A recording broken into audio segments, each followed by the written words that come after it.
पिछले दिनों रमीज़ राजा साहब जो हैं वो बड़े गरज चमक के साथ बरसे हैं। वो ये कह रहे थे कि शान मसूद जो टेस्ट सीरीज़ हारा है उससे सवाल मत करो, बल्कि सवाल उसके लाने वालों से करो। तो यही सवाल मैं आपसे करता हूँ, आप बाबर आजम को क्यों लेके आए थे? ये जो पाकिस्तान क्रिकेट टीम है जो यहाँ तक पहुँची है, इसका जो मेन मुद्दा है वो सरफराज को हटाने से शुरू होता है। आपने सरफराज अहमद को क्यों हटाया था? क्यों बाबर आजम को कप्तान बनाया था? क्या आप नहीं जानते थे कि सरफराज अहमद बाबर आजम से बेहतर कप्तान है? क्या आप नहीं जानते थे कि सरफराज अहमद ख़ास तौर पे T20 के अंदर पिछली 8 सीरीज़ जीत चुका है? तो क्या वजह थी कि आपने सरफराज अहमद को हटाया था? तो जब भी कोई आप सवाल करते हैं किसी से, तो पहले अपने गिरेबान में झांक लिया करें रमीज़ राजा साहब कि आप वो सारी हरकतें कर चुके हैं जो आप दूसरों से सवाल कर रहे हैं। तो आप जब खुद ही ठीक नहीं थे तो आप दूसरों पे क्या सवाल उठाएंगे?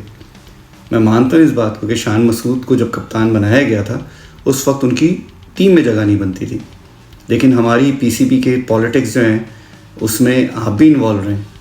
आपने भी बड़ी पॉलिटिक्स की है, आपने भी बड़े बड़े तीर मारे हैं, आपने कभी किसी को इधर से उधर पटका है और कभी इसको इधर से उधर लेके आ गए।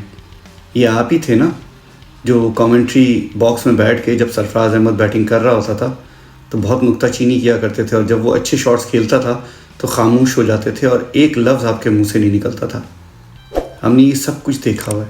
तो रमीज़ राजा साहब, ये बेकार की बातें करना छोड़ दीजिए आप, और सिर्फ बाबर आजम को इस बुनियाद पे सपोर्ट करना क्योंकि आप लेके आए थे, बिल्कुल गलत है। बाबर आजम एक अच्छा बैट्समैन ज़रूर है, लेकिन उसको जिस तरह से आपने लोगों को जिस तरह से प्रोपोगेट किया है वो ऐसा बैट्समैन भी नहीं है।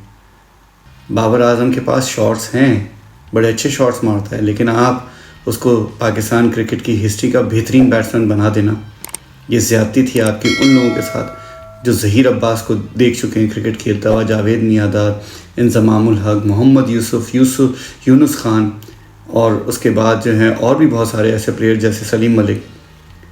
ये उनकी पैरों की धूल भी नहीं है क्योंकि उनके पास वो सारे शॉट्स होते थे और वो बॉलर को समझ के खेलते थे।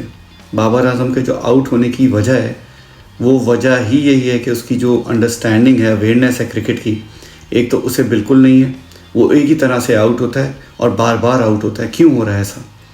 मोहसिन हसन खान के साथ शुरू हुआ था जब उनका क्रिकेट इख्तिताम पे पहुंची है कि वो बार बार एक ही तरह से आउट होना शुरू हो गए थे।